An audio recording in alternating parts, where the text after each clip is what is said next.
Fires take the Sooner State by storm. Some schools are seeing the after effects of the Oklahoma teacher walkout, and America loses a force of a woman. This is OU Nightly.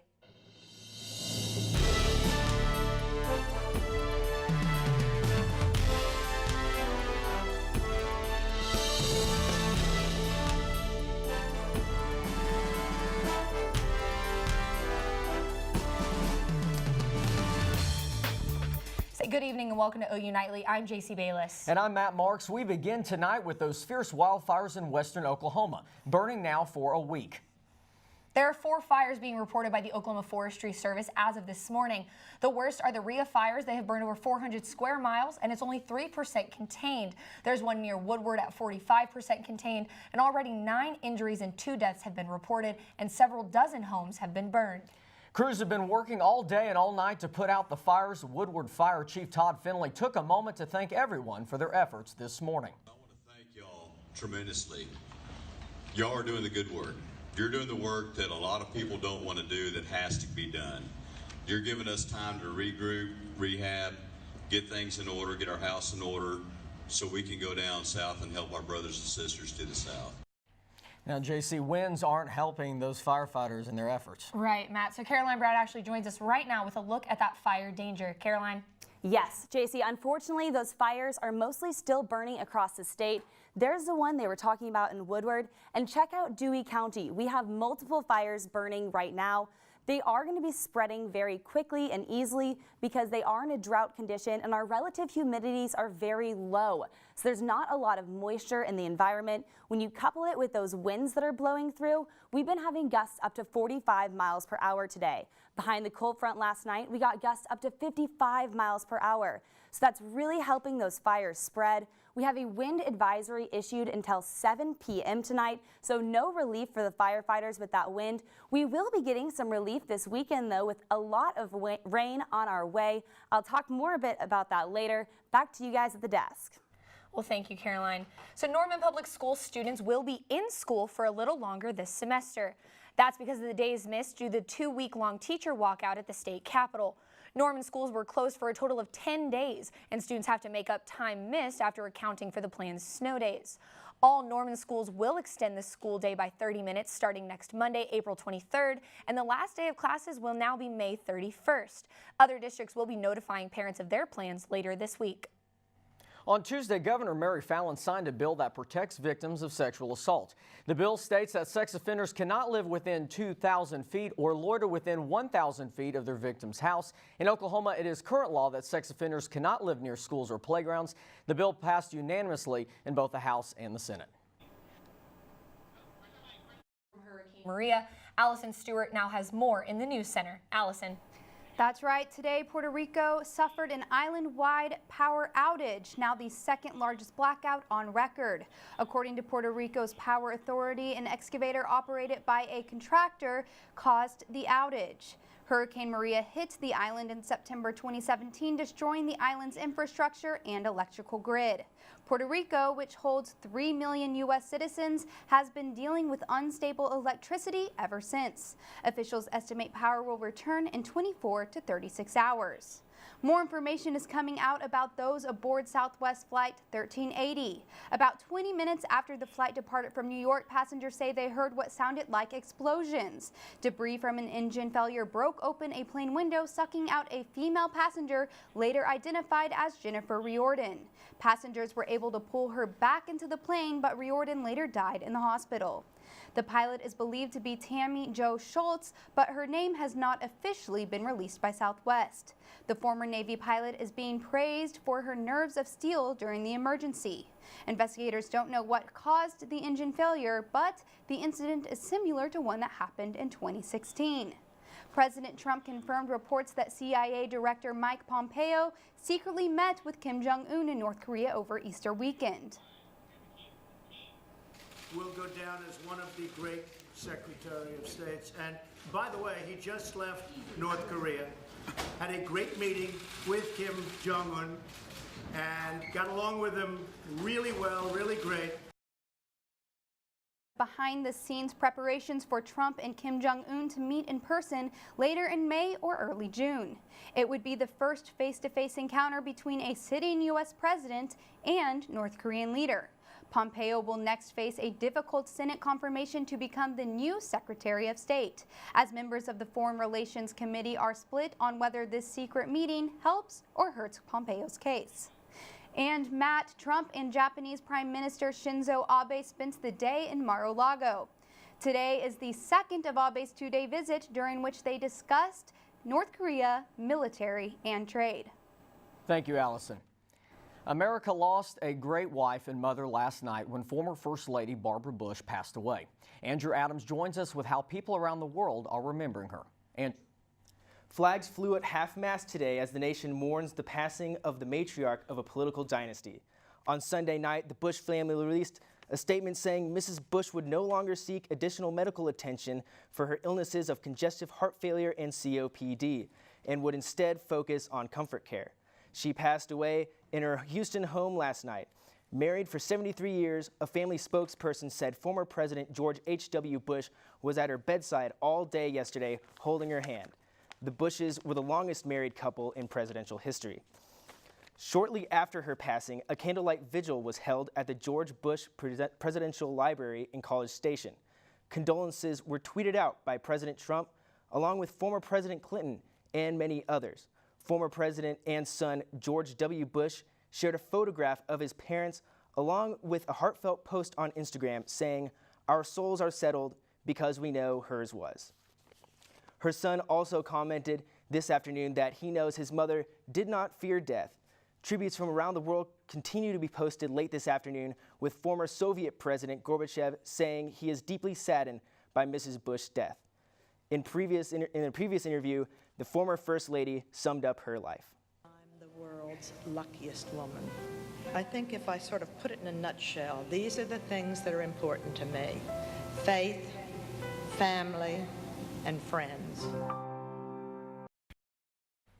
Matt and Jaycie, in or out of politics, Mrs. Bush was greatly respected, and there's no doubt that her legacy is truly going to live on after this. Oh, for sure, through her kids and her grandkids, and I mean, even still her husband. Absolutely. I mean, at 73 years, like, that's a long, she did a lot. she did a lot big on literacy and education for kids. So. Right, that was actually something she did in the White House, but a very, very amazing lady. Yes, absolutely. Thank you, Andrew. Thanks, Andrew. Still ahead on OU Nightly, there's a reason you feel like your allergies are worse this year. Plus, one state experienced torrential rains leading to a messy weekend. Stay tuned.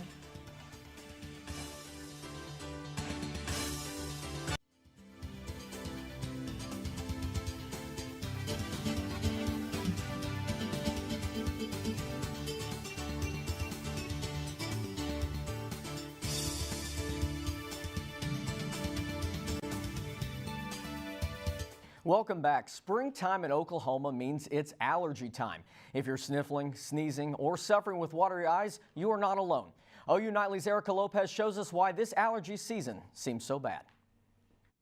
Sneezing, coughing, and teary eyes make just a few of the symptoms for allergies. Many students face these symptoms on a yearly and seasonal basis. Mine are more year-round than seasonal. One of the worst things I'm allergic to is like grass. That's one of the worst things that agitates me, and grass is always around. In the summer it's a little bit worse just because there's more grass. People are mowing it more. When cold weather subsides in Oklahoma, winds from the south can bring more contributors to allergies such as cedar pollen, where this grows all over the state of Oklahoma. I lived there through high school, and I had them all throughout middle school, high school, and after we moved to Texas a couple years ago, then I came up here to Oklahoma. They're definitely a little bit better. According to the Asthma and Allergy Foundation, Oklahoma ranks number 6 for fall allergies. So in the springtime, they're a little bit better compared to other states. Just kind of something you get used to. I'm kind of used to not having a clear nose most of the time. So make sure to have tissues in hand to be prepared for this year's allergies. Erica Lopez, OU Nightly. Doctors say if you're suffering from allergies, it helps to be consistent with taking allergy medicine at the same time each day until pollen levels are lower. Now it's Abby Green Week in Oklahoma. Here she is with more on the weekly events. OU Housing and Food Services set up a fair today to promote green living and raising awareness on how the university is working towards more sustainability. A number of groups and food vendors talked about how they promote sustainable and healthy lifestyles. One vendor was discussing the potential health effects from antibiotics used in chicken. We do work towards sustainability here on campus, not just in one area, but all across campus. For more information on sustainable living, go to www.ou.edu/sustainability.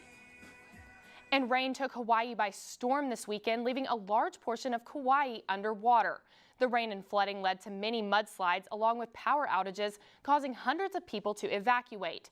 Governor of Hawaii, David Ige, declared an emergency proclamation on Kauai County due to the extensive damage from the storm. But good news for Hawaiians, power is slowly being restored and the forecast is predicted to improve over the next few days. And oh rats! The little mice found in New York residences could lead to big problems. Studies have recently shown that the rodents carry viruses and bacteria that could lead to life-threatening illnesses. Some of the bacteria found in the mice droppings were even found to be antibiotic resistant. E. coli and salmonella was just some of the bacteria that was found, and salmonella alone causes 450 deaths in the U.S. each year. I knew there was a reason I didn't like rats. Yeah, me either. No way. Oh, well, thank you, Abby.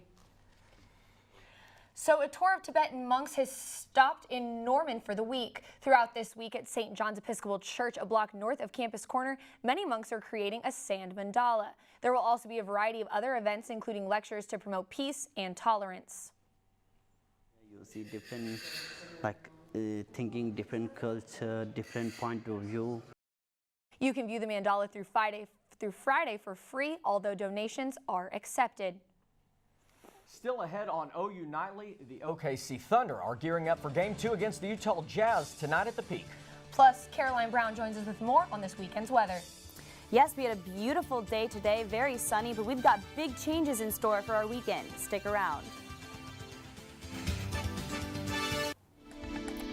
Happy Wednesday and welcome back to OU Nightly. We've had a truly beautiful day here across Oklahoma. We've still got clear skies. Our temperature is currently 71, about 15 degrees cooler than what we saw yesterday due to that cold front.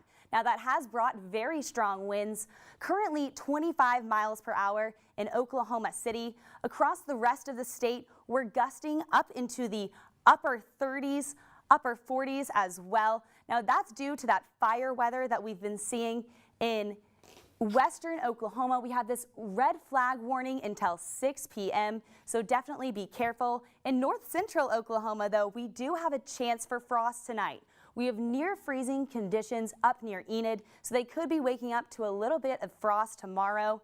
Here in Norman, though, it will be a little chilly. 42 as you're walking to class. We'll be warming up to 65. Now it's going to feel very pleasant. It's going to be sunny, and check out our winds, 5 to 10 miles an hour. So a big relief from what we saw today.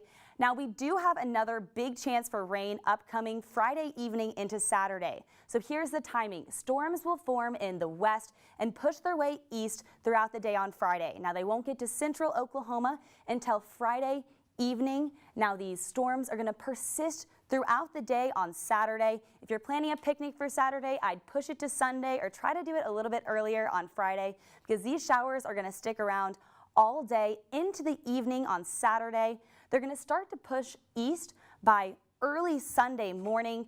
By mid-morning on Sunday, there won't be any showers, but you might still be feeling the effects of the rain. That's because we're going to see anywhere between 1 to 2 inches throughout the state. Up in Enid, we can see 2 inches of rain. Oklahoma City, an each inch and a half, 1.8 inches out there in Tulsa. But for tomorrow, it's going to be sunny and pleasant, very light winds. On Friday evening, that's when we're going to see those storms creep back into our area. It's going to be a rainy day throughout on Saturday, but the week after that, it's going to be beautiful, 70 degrees. So I know they need that rain, though. It's so good to hear that that's like coming. Yeah, relief is on its way. And 2 inches, too. It's a good amount of rain. For sure Yeah, it is. very significant. Awesome. Well, thank you, Caroline. You're welcome. OU softball has been dominant all season long, and Shiloh, they're finding all kinds of ways to win, aren't they? That's right, Matt. They have racked in 30 consecutive wins, and Baker Mayfield is on the big screen once again. Sports is up next.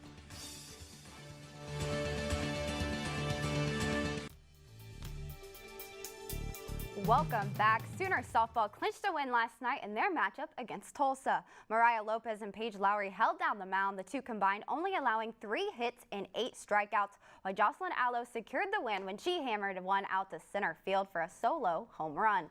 They head up to Duck Country tomorrow for their game against Oregon. And if you're a fan of John Gruden's QB Camp series, you might be a little upset. But last night, the debut episode of the show replacing the classic QB to QB with Russell Wilson aired with Oklahoma's very own Baker Mayfield. The new ESPN series will also host JT Barrett, Mason Rudolph, and Saquon Barkley. But Mayfield remains in the limelight, this time with a little less clothing, but he appears on the cover of Sports Illustrated for the 4th time in the last 4 months. Now, all this talk about the Heisman winner, but who will fill his shoes on the football field?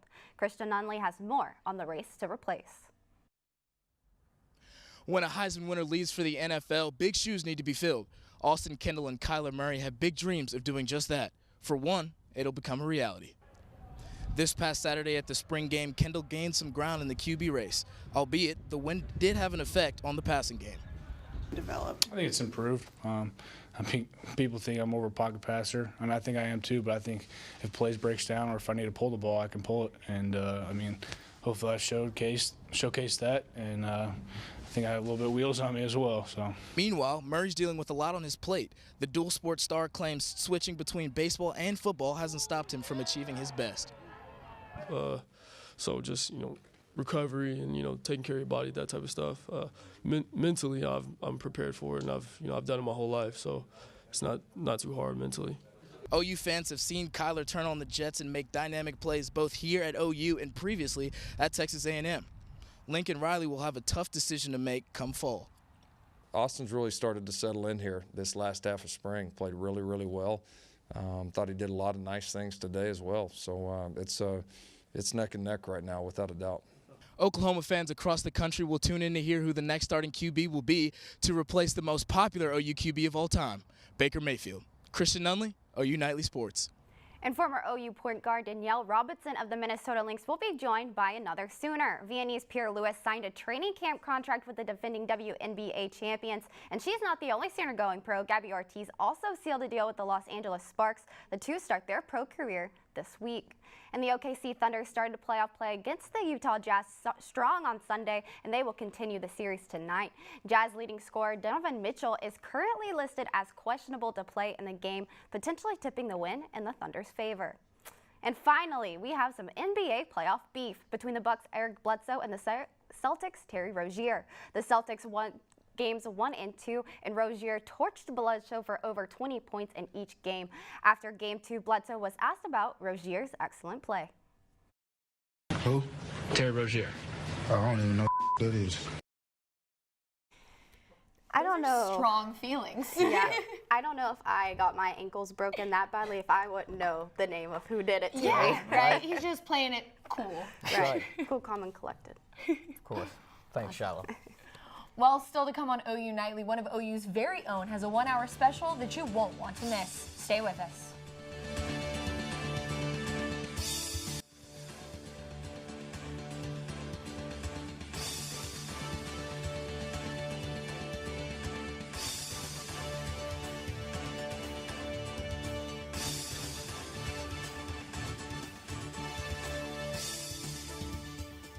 I'm Katelyn Howard at the OU Nightly Update Desk. The bodies of 2 men were found in Oklahoma City Pond this afternoon. 16-year-old Brett Boatler is in custody on a murder complaint. On Saturday, the 2 victims, Elise Ramon Smith and Jaron Keont Moreland, met Boatler and his brother in Moore to sell a gun. Boatler told police he shot both men after hearing a gun being racked. 2 others are being held as accessories to the murder after the fact. That's it for now. Back to you in the studio. Thank you. OETA is hosting a 1-hour special tomorrow titled The Boren Legacy. This will be an in-depth conversation with current OU President David Boren and First Lady Molly Shy Boren. The 2 of them will be speaking on the influence and the impact that they have made on the University of Oklahoma during their 23 years here. You can catch the special at 7 p.m. tomorrow on OETA's channel. don't know about y'all, but I'm very excited to watch that. Yeah, I can't wait. I mean, over 2 decades of being a president. Right, especially to see Molly. I feel like she doesn't get the airtime that he does. So Fun to see what they have to say. And Caroline, you have some more about the fires. Yes, unfortunately, it's not very good. So the Rhea wildfire in Dewey County, only 3% of it is contained, and in the last 24 hours, it has spread over 30,000 acres. So over 50 homes have been destroyed, and there's been 1 death in Dewey County from the fire as well. Wow. I was like, we generally have bad fires, but this one seems to be one of the worst. Yep. Oh, well, thank you. You're welcome. And thank you all for watching OU Nightly, brought to you by the Gaylord College at the University of Oklahoma. We'll see you back here tomorrow night live at 4:30. Have a great evening. Good night.